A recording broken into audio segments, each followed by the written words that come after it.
All right, good morning again, everybody. How we doing? Yeah? Good. You look good. You look fresh. At least I think so, if I weren't so blinded by these lights.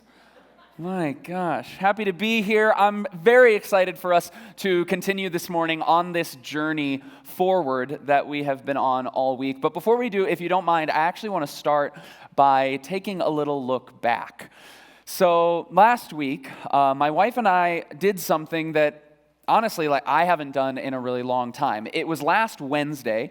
So if you remember, it was like the ultimate polar vortex, freezing cold day from Satan. You remember this? Yes. And so my wife and I, we decided to snuggle up on the couch and watch a movie. But because it was so cold and so dark and so depressing outside, we decided to level up a little bit, and we decided to make some popcorn to go with our movie. And I'll be honest, I haven't made homemade popcorn. And of course, when I say homemade, I mean like the Orville Redenbacher 3 minutes in the microwave package. Like, I haven't made that bag of popcorn in so long, like since I was a kid. And it's objectively not very good popcorn, right? But there's something about it. And I remember when I was a kid, this is kind of gross and kind of vulnerable of me to share, so don't judge me. But when I was a kid, when I would finish the bag, I would take a spoon and I would like scoop out the insides of the bag where there was like the excess butter, and I would eat that. Some of you did that and you're as messed up as I am. But it was so good.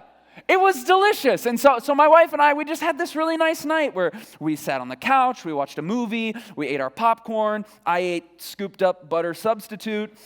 It was really nice. It was just sort of this nostalgic experience for me. And for me, I am the type of person who loves that. I love nostalgia. I mentioned before, my wife and I, we love taking classes at Orange Theory Fitness. And at Orange Theory, they have this device called the ab dolly. I have a picture of it. It looks like this. It's the one on the left up there. That's the ab dolly.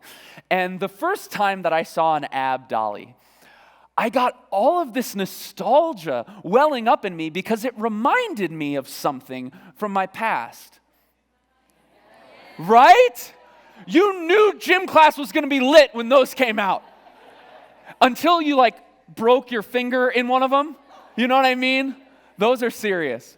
The other day, I was actually cleaning out this drawer in my kitchen where we keep all this stuff, and you will never guess what I found in that drawer.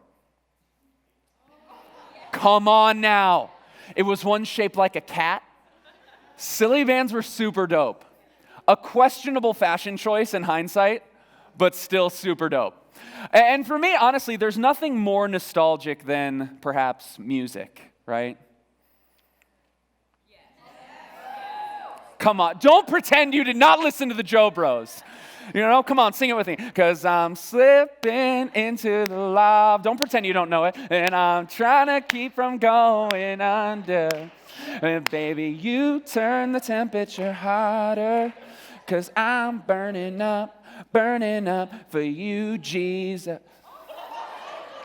You guys didn't do the Christian version? Okay, never mind. No, but I don't know why. I just love nostalgia. I love looking back. And while I think there is this sort of good, healthy kind of nostalgia where we sort of long for the old days, I believe that many of us suffer from a more negative kind of nostalgia. I believe that many of us in our walk with God, we suffer from what I like to call spiritual nostalgia, where even though we have made a step forward with God, we are following Jesus, we still have moments or we still have seasons in our lives where we start to go back to our old ways, or we start to go back to our old life. There's an old school churchy word for this. They call it backsliding. Like for me, every year, I tell myself I am going to stop eating entire Home Run Inn frozen pizzas. Every year, it's on my list of New Year's resolutions. I'm not going to eat an entire pizza anymore. It is now February, and I have eaten 3 entire Home Run Inn pizzas this year, which is better than most years, to be totally honest. Or for me, in my spiritual life, I can't tell you how many times I have made the commitment that I'm going to spend more time in prayer. right? I am going to spend more time with God. But then I'm laying in my bed late at night, and Netflix just looks so good. And so I bow down to the binge-watching gods, right? Or maybe for you, this year was the year where you said you were going to get back to church, or you were going to start reading your Bible a little bit more consistently. But recently, you've gotten sort of lazy with it, and you've just gone back to whatever you used to do on Sunday mornings. There's some of you in this room who maybe you made a promise to yourself, or you made a promise to your family or to your friend or girlfriend that you weren't going to go on those websites anymore. You weren't going to watch those videos. And you did really good for a while. But then one sort of slow and lonely day came along, and you actually felt tempted to go back to something that you promised yourself you were going to leave behind. You see, I think every single one of us has areas of our lives where we want to move forward so desperately, but we hit a point where it's actually pretty tempting to turn around and go back. And that's where we find the Israelites this morning. For those of you who have been with us all week, we've been looking at the Israelites' journey to the Promised Land. And we last saw the Israelites where it looked like they were lost. It looked like they were just wandering in confusion. But what we discovered yesterday is that God did not lose the Israelites, but he was actually just getting ready to use the Israelites. What we learned yesterday was God was actually setting up an opportunity to showcase his power.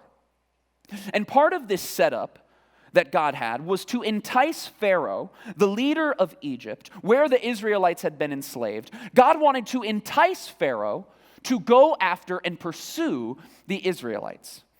And you see, Pharaoh, he had recently let the Hebrew people go.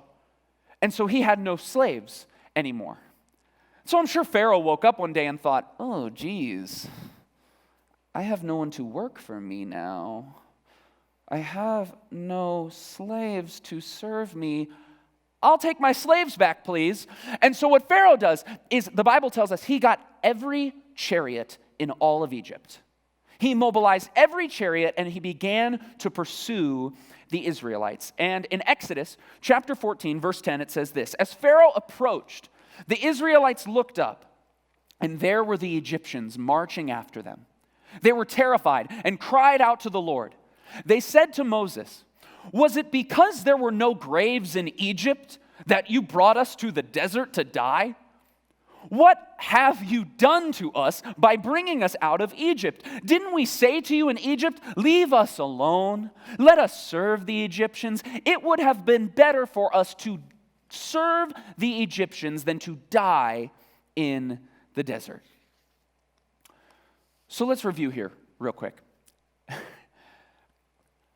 At this point in the story, God's people, who have spent their entire lives as slaves, they have been forced to do hard labor. They've been treated as subhuman, treated as property. They have been praying to be freed from this slavery for generations. And finally, now, God has answered that prayer. God has heard their cry and liberated them from slavery at last. And here, at the banks of the Red Sea, at the first sign of trouble, they want to go back. They actually want to return to Egypt. They actually wish they had never left slavery. Because you see, here is what is happening at this point. Even though the Israelites are physically free, they are still slaves in their minds. And the same thing happens to you and I on our journey with God. You see, many of us objectively, we know that we have been set free from our sin, but we still live enslaved to that sin in our minds. My wife and I, we have a dog. His name is Buckets. He is a mini Australian Shepherd, and he is the light of our lives. We need no children. We have him. We'll probably have kids someday, but we love this dog way too much. And for the first year or year and a half that we had Buckets, when we left the house, we would put him in a crate. We'd put him in a cage because we didn't want him to destroy our entire living room while we were gone. We learned that lesson the hard way. And so after a while, when Buckets got a little bit older, we said, hey, why don't we try leaving him out of his cage for a little bit to see how he does? And so the first time we left him for half an hour. And we came back, and it was great.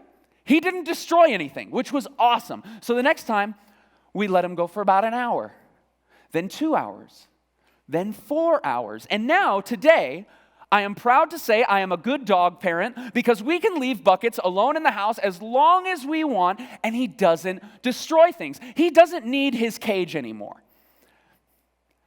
But every single time we leave the house, what do you think that dog does? Every single time that sweet little dog sees me even put on my shoes, he walks right in and lays down in that cage. We don't even shut the door because he doesn't need the cage anymore, but he has been conditioned to choose his cage even though he no longer needs it. And it's a little bit of a silly example, and I'll be honest, I mostly just wanted to talk about my dog. But don't many of us do the exact same thing in our lives? You see, some of you got out of a toxic relationship months ago, but you never stopped texting the person. You never fully cut it off. You never fully moved on, and so now you feel like you are enslaved to a relationship that you thought you had ended months ago. Others of you know the objective truth. You've read it in Scripture. You've heard preachers tell you that you are fearfully and wonderfully made by God. That God knit you together in your mother's womb. That God didn't make a mistake when He made you. You know this, and yet how much time do you spend in front of the mirror just nitpicking your appearance? How much of a hard time do you have looking at a picture of yourself because you're too fat or you're too skinny or you aren't pretty enough or not good looking enough? Others of you might be like, well, John, you don't understand my upbringing. You don't understand the situation with my parents, right? My dad said things to me. My mom treated me in a certain way. They did not treat me right. And while I want you to know that is terrible, and I am so sorry that you had to live through that, I also want you to know that you don't have to let something that your dad said when you were 9 keep you in bondage when you're 19. You see, so many of us, we know the objective truth. We know that we have been set free. We've been liberated from our sin, from our past, from the things that used to have us chained. And yet, we're still slaves in our minds. You see, so many of us, we know we have been set free, but we still choose to live in chains. But there's a problem with that.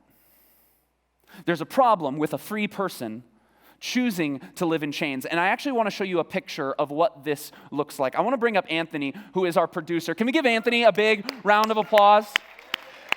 Anthony is producing today. Anthony is doing a fantastic job. Anthony, how are you? Good.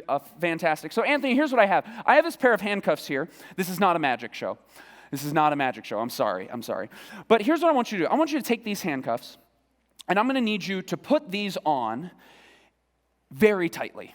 Like in a way where you can't wriggle out of them, you know what I mean? Like I couldn't even get them off of you if I tried. Like very, very tight. Can you do that for me? All right, so just put them on your wrists as tight as you possibly can, please. Like really, don't skimp on me here, Anthony. I'm trusting you, okay? Just so that they don't. What's the problem? I have big wrists. Oh, you. Well, here. Hold on.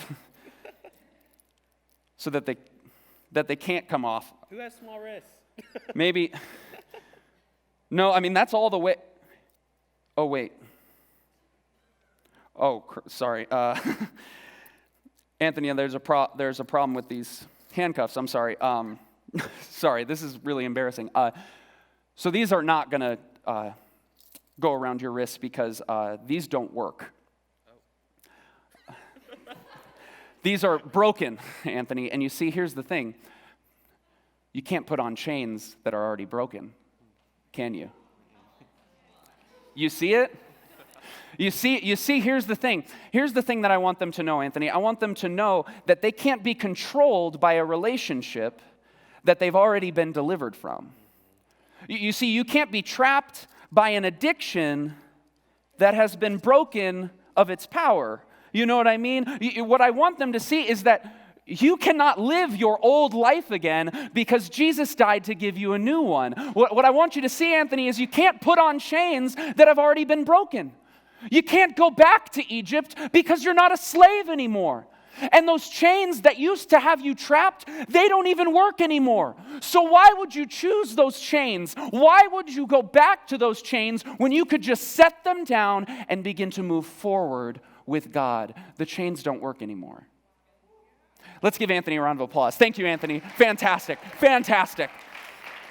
So good. So here's my question, though. Here's my question. How many of you are still wearing chains that don't even work anymore? How many of you are still allowing yourselves to be trapped by a past that Jesus went to a cross and died to set you free from? We talk about it all the time in church, don't we? We talk about and we sing about how Jesus, he has the power to break any chain, break every chain. And it's true. He really does. God has the power to break any sin, any addiction, any pattern in your life. But there is a part of that we leave out. And it's that, yes, Jesus can break the chain, but you have to drop the chain. You have to move on from it. You have to leave it behind. And so each and every one of us in this room, we have a choice this morning. When we learn the truth that Jesus has set us free, that we are no longer slaves, we can choose to go back to our chains. We can choose to go back to that person and try and lock ourselves to them. We can choose to go back to that sin. But the chains don't work anymore.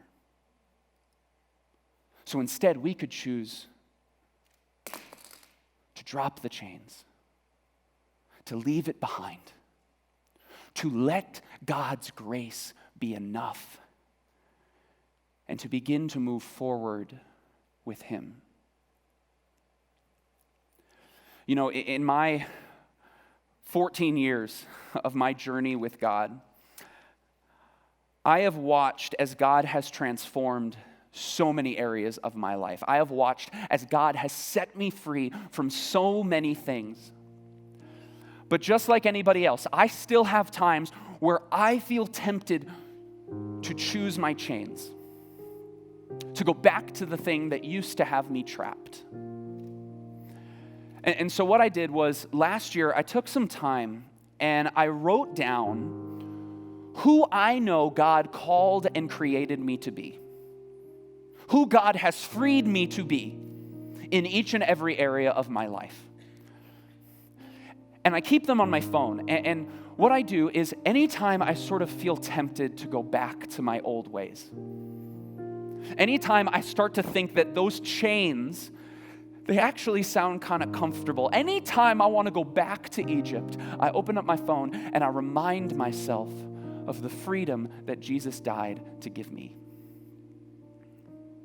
You know, one area of my life where I've walked through a lot of trials has actually been in my relationship with my physical appearance. I've struggled with a lot of body image issues over the years, and my relationship with my body and just having a healthy way of looking at myself. And I've gone through seasons where I work out too much so that I can eat too much. And then I hate myself, so I work out too much so I can eat too much, and I hate myself, and I feel enslaved in this cycle. And anytime I start to feel like, I want to go back to that, anytime I start to be tempted towards chains, I remember this. I remember I am grateful for the body God made and gave me. It is an instrument that I can use to glorify Him. Therefore, I take care of my body by getting exercise, eating well, and seeing the doctor on a consistent basis. I do not binge eat. I do not overwork myself. I do not neglect my body by avoiding the doctor. I do not make my body an idol. I just remind myself of the freedom that I have.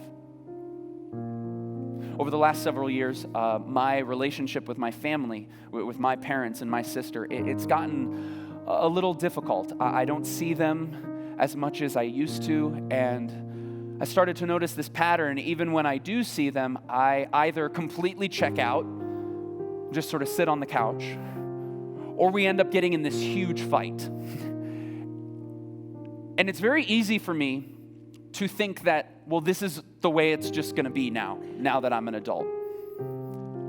I want to be clear. These are chains between me and my family. I'm not even sure they're totally broken yet. But I believe that one day they will be. And I know that one day I'll be tempted to go back and act the way that I used to with my family and treat them the way that I used to. And when I am tempted to do that, I will remind myself I am an intentional servant leader in my family.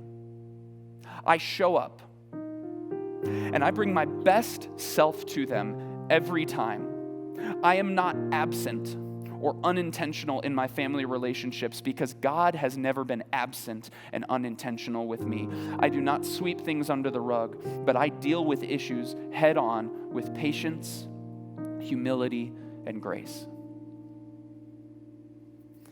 One more for you. Even in my career, even though I do ministry, I'll be honest with you, when I first started doing this kind of work, I went at it from a very unhealthy place. When I first started traveling around and speaking, I was enslaved to my idea of what success would look like in this career. I was enslaved to this idea of being big on YouTube or being this celebrity, famous speaker. I was enslaved to the idea of how much money I can make doing this. I'm just being real with you. I started this work obsessed with the wrong thing, chained to success instead of being chained to God. And I've made a lot of progress, I think, and God has really brought me on a journey. But every now and then where I start to long for that success and I'm longing to go back, I remind myself that before my work is my work, it's God's work. Therefore, I am dedicated to using my gifts to provide for my family, to give to others, but most of all, to glorify God. I do generous work that requires emotional labor. I bring my best, most authentic self every time. I do not take shortcuts. I do not make decisions based on fear or the opinions of others or pride. My work is ultimately not about me. This is just a simple way that I remind myself of the freedom that I have been given. This is a simple way for me to remind myself that these chains that used to hold me, they don't work anymore. And so in the next few minutes, as we sing and as we pray, I want to ask that God would bring to mind for you what it is you're allowing yourself to be chained to.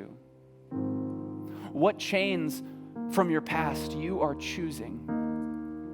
And I want to pray that you would realize that those chains don't even work anymore. And I want to pray that each and every one of us would find the courage to drop those chains, to leave it behind, to leave Egypt behind and move forward with God. Would you stand and would you pray with me right now?